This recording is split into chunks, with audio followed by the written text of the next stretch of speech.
आजम ने चौका मार के फिनिशिंग रन यहां पे मार दिए और पाकिस्तान की टीम को ट्राई सीरीज फाइनल जितवा दिया है।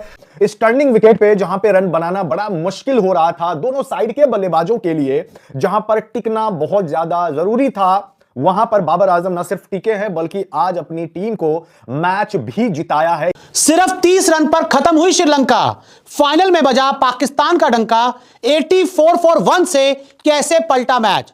ले जी, आखिरकार पाकिस्तान की टीम ट्रॉय नेशन सीरीज का फाइनल वन साइडेड जीत चुकी है। Many congratulation. बाबर आजम ने चौका मार के फिनिशिंग रन यहां पे मार दिए और पाकिस्तान की टीम को ट्राई सीरीज फाइनल जितवा दिया है। पाकिस्तान में खुशी की लहर, पागल हो गए फैन, मोहसिन नकवी पागल हो गए हैं और सबको गले लगा रहे हैं कि जैसे बहुत बड़ी जीत हो गई यहां पे। 114 रन का चेज पता कब जाके हुआ है आपका 19वें ओवर में जाके रो के। खैर जो मर्जी हो, जीत होती है भाई, और पाकिस्तान ने यहां पे मुकाबला जीता, जो कि आज की डेट में एक सच है। और कहीं ना कहीं आपको मानना पड़ेगा ये चीज कि इस ट्राई सीरीज के अंदर श्रीलंका, जिम्बाब्वे कोई कॉन्टेस्ट पहली बार था नहीं, लंका एक कॉन्टेस्ट था जो कि पिछले मैच में हारे, लेकिन इन्होंने अपनी गलतियां सुधारी और आज के मैच में बेटर क्रिकेट खेली। बॉलिंग से ही इन्होंने आउटक्लास कर दिया यार। मैच तभी खत्म हो गया था जहां पे इन्होंने कोलैप्स करवाया था, ये बात सच है। बट बाबर आजम अपनी टुक टुक कर करके करू के अपना मैच जितवा के चला गया। और एक बात वही है कि यार पाकिस्तान में तो उसको आज वही बोलेंगे कि जी हमारे लिए तो हीरो है ये, कि हमारे लिए मैच फिनिश करके गया है। एक एंड उसने पकड़ के रखा और उसने मैच फिनिश किया, उसने मेक श्योर किया कि टीम उसकी जीते। ये चूरन बांटे जाएंगे, हालांकि 114 रन में चूरन नहीं बांटे जाने चाहिए, लेकिन आपका पूरी ट्राई सीरीज में पाकिस्तान एक मैच हारा, वो आपका मैच था श्रीलंका वाला। और यहां पे अगर आप बात करोगे most T20 wins by Pakistan in a year, अगर आप रिकॉर्ड देखें तो ये सबसे ज्यादा हो गई है, क्योंकि 2025 में 34 में से 21 मैच पाकिस्तान ने जीते हैं और लॉस अगर देखेंगे तो 13 है। तो अपना ही रिकॉर्ड इन्होंने ब्रेक कर दिया और मेरे ख्याल से एक पूरे के पूरे कैलेंडर ईयर में सबसे ज्यादा T20 में जीत पाकिस्तान की हिस्ट्री में इसी साल हुई है, यानी 2025 में। और क्यों है इसका रीजन, ट्राई सीरीज अफगानिस्तान और यूएई वाली के जीत गए थे। देखो मोहसिन नकवी के दरबार में सब जो है वो सलाम ठोक एशिया कप में ये फाइनल पहुंच गए थे और यहां पे जो आपका ट्राई सीरीज फाइनल है जो मर्जी जीत गए। और एक बात देखो यार, मानने वाली बात है कि पहले क्या होता था ना कि जब छोटी टीमें आती थी तो पाकिस्तान हार जाता था, पाकिस्तान के बस की नहीं हो पाती थी। लेकिन आज क्या हो रहा है कि छोटी टीमों से जीत रहे। छोटी टीम मतलब डिसरिस्पेक्ट मत लीजिएगा, लेकिन सपोज कीजिए कि कोई भी आ रही है यूएई टाइप, अफगानिस्तान टाइप, तो उनके अगेंस्ट पहले आते थे बहुत बुरे तरीके। अफगानिस्तान बोलूंगा यूएई टाइप्स या यूएसए टाइप्स, तो तब ये हार जाते थे, तब यूएई जीत जाती थी, तब यूएसए जीत जाती थी। लेकिन आज की डेट में हो नहीं रहा है ना। और जहां तक बात है मोहसिन नकवी की, सही बोला कोबरा ने कि जीता पाकिस्तान की टीम है और पागल हो रहा है मोहसिन नकवी और पागल हो रहे हैं पाकिस्तान के फैंस। मोहसिन नकवी को जाके वहां पे गले लगा रहा, माइक हसन मेरी जान बच गई, यहाँ पे पूरी टीम मोहसिन नकवी के दरबार में जो है वो सलाम नतमस्तक हो गए हैं। मैच जीतने के बाद पूरी टीम जो है वो उनसे हाथ मिला रही है, उनके गले पड़ रही है कि वाह पागल हो गए जी, पूरे लहर हो गई जी खुशी की। क्या आपने ट्राई सीरीज करवाई है मोहसिन नकवी जी। और टीम्स पाकिस्तान के साथ उनके सामने जिम्बाब्वे, श्रीलंका, मतलब वो सलाम ठोक रहे हैं, इसीलिए कि शुक्र है ये दोनों टीम थी, वरना कोई ढंग की टीम होती हमारी तो बस की नहीं थी जीतना। खैर लेकिन जीत चुकी है पाकिस्तान, जीत होती है।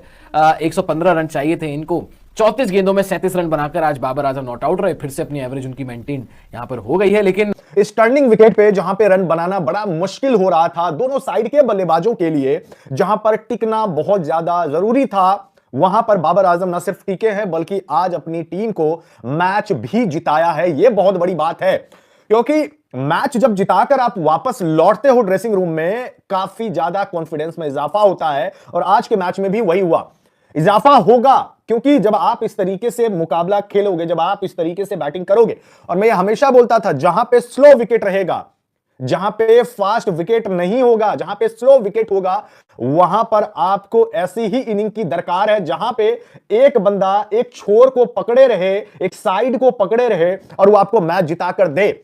आज के मैच में भी यही हुआ। जो बल्लेबाज आया और टुल्लेबाजी वाला गेम खेलना शुरू किया, उसके बाद वो आउट हुआ ही हुआ है।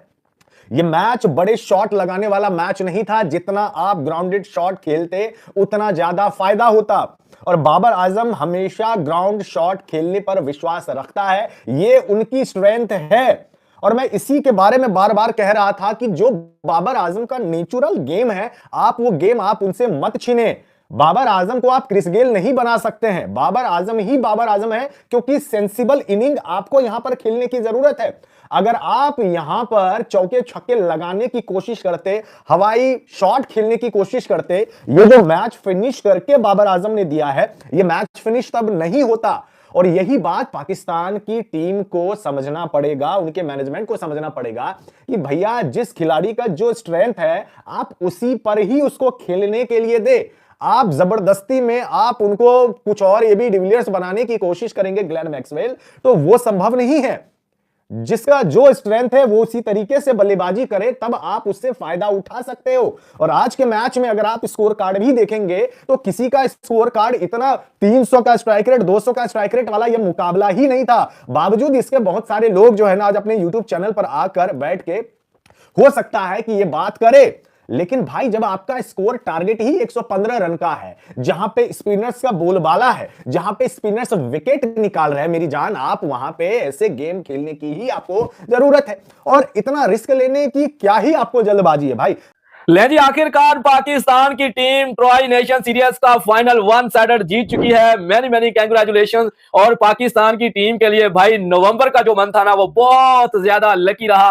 पाकिस्तान की टीम ने सुपर 6 वर्ल्ड कप अपने नाम किया, इमर्जिंग एशिया कप जो है वो भी पाकिस्तान ने अपने नाम किया। उसके बाद साउथ अफ्रीका को T20 में हराया, ओडीआई में हराया, श्रीलंकन टीम को ओडीआई में शिकस्त दी और अब पाकिस्तान की टीम फाइनली ट्राई सीरीज जो है वो वन साइडेड जीत चुकी है। तो आज फिर पाकिस्तान के कप्तान आगा सलमान ने टॉस जीता और टॉस जीतकर पहले गेंदबाजी करने का फैसला किया, जो कि बिल्कुल दुरुस्त साबित हुआ। मोहम्मद नवाज की भाई घूमती हुई गेंदें, आय हाय हाय हाय हाय। मोहम्मद नवाज पिछले मैच में अगर देखा जाए तो काफी महंगे साबित हुए थे, लेकिन आखिरकार फाइनल में जो मोहम्मद नवाज ने अपनी बॉलिंग का जादू चलाया है ना भाई, 4 ओवर में 17 रन देकर 3 सफलता अपने नाम की। और अगर हम बात करें ना श्रीलंका की बैटिंग लाइनअप की, तो भाई 84 रन पे दूसरा खिलाड़ी आउट हुआ था 10 ओवर के अंदर। और उस समय लग रहा था कि श्रीलंका आज फिर पाकिस्तान के सामने एक बड़ा टोटल जो है वो सामने रखेगी और मैच काफी ज्यादा इंटरेस्टिंग होगा। लेकिन जैसे ही श्रीलंका का दूसरा विकेट जो है कुशाल मेंडिस का 84 रन पे गिरा ना भाई 10.3 ओवर में,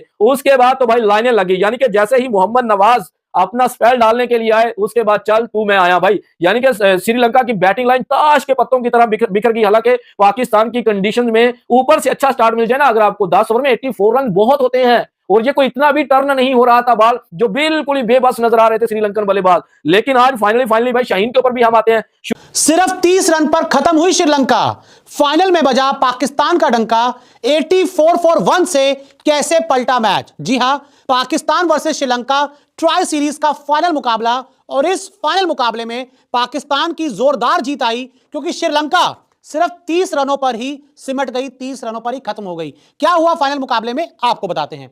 तो देखिए, श्रीलंका ने पहले बल्लेबाजी की, लेकिन फाइनल मुकाबले में पाकिस्तान ने तबाही मचाई और श्रीलंका की सबसे बुरी हार आई। श्रीलंका को बुरी तरह से रौंदा। आखिरी लीग मुकाबले में श्रीलंका ने पाकिस्तान को हरा दिया था, लेकिन फाइनल मुकाबले में पाकिस्तान ने श्रीलंका को पूरी तरह से जीरो कर दिया, पूरी तरह से खत्म कर दिया। लंका को मिली दमदार शुरुआत। हालांकि मैं आपको बता दूं कि इस मुकाबले में लंका बैटिंग करने उतरी और पहले बैटिंग करते हुए लंका को शुरुआत भी अच्छी मिल गई थी।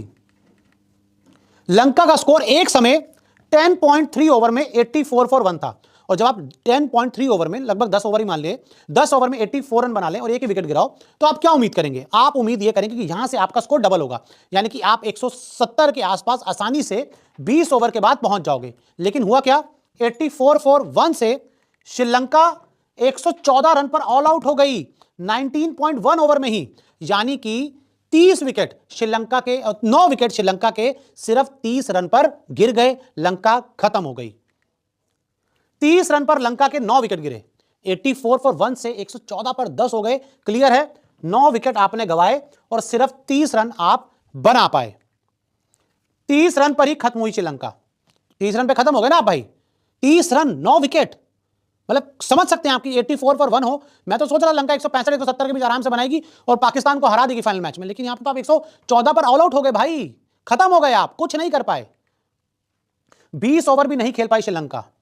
10.3 ओवर में आपका एक विकेट गिरा हुआ था और उसके बाद आपके आगे के 9 बल्लेबाज पूरे 9 ओवर भी नहीं खेल पाए और 19 पॉइंट सम ओवर्स में ही श्रीलंका पूरी तरह से जीरो हो गई, तबाह हो गई। 20 ओवर भी T20 मैच के नहीं खेल पाई। और यहां पर अब बात करते हैं कि पाकिस्तान की तरफ से दम किसने दिखाया। शाहीन शाह अफरीदी 3 ओवर में 3 विकेट।